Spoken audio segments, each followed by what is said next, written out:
سەبارەت بە ئامارەکان ئێمە ئێستا تقریبا نتوانم بڵێم ساڵانە زیاتر لە 1000 نەخۆش تۆمارەکرێت کە تووشی شەکرا بێت.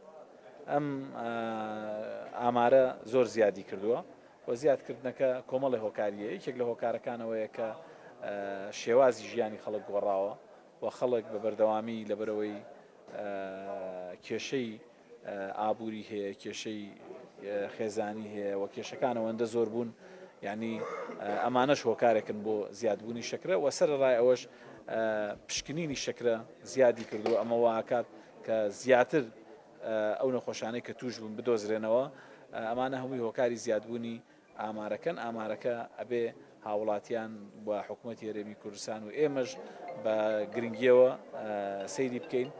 سەبارەت بە دەرمان و پێداویستی پزیشکی ئێمە ئەوەی کە پەیوەندی بە شەکرەوە هەیە پێویستمان بە دەرمان هەیە و دەرمانەکان ڕۆژ بە ڕۆژ گۆڕانکاریان بەسەرارێت و نرخیان زیاد دەکا. بۆیە پێویستەکە حکوومەتی هەرێمی کوردستان بودجەیەکی تایبەت بە دەرمانی شەکرەدا بنێ، بە تایبەتی بۆ مناڵان و کەسانەی کە بەردەوامی پێویستیان بەو جۆرە دەرمانانە هەیە کە نرخیان گرانە، چونکە ئێستا ئێمە بەشێک لەو دەرمانە ناتوانین دابین بکەین، بەشێکیشی لە حکوومەتی عێراقەوە دابین نەکرێت و بەشێکیشی بۆەوەی نەبوونی بودجەوە ناتوانین بەڕاستی دابینین. ئەوە زیاتر پەیوەندی بە کێشەی ئابووریەوە هەیە لەبەرەوەی نەختینە لە بانکەکانی سلێمانیا کەمە.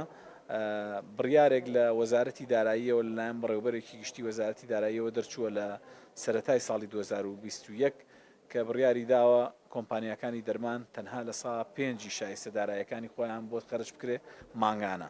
حکوومەتی هەرێم بە جددیاتوە سەرخەت، هەم وەزارەتی تەندروستی هەم جەنابی وەزیری دارایی ئەم بەیانیە بە تەلەفۆن پەیوەندی بە خۆمەوە کردووە. هیوادارین بە زووترین کات بتوان کێشەکە چارەسەر بکەن.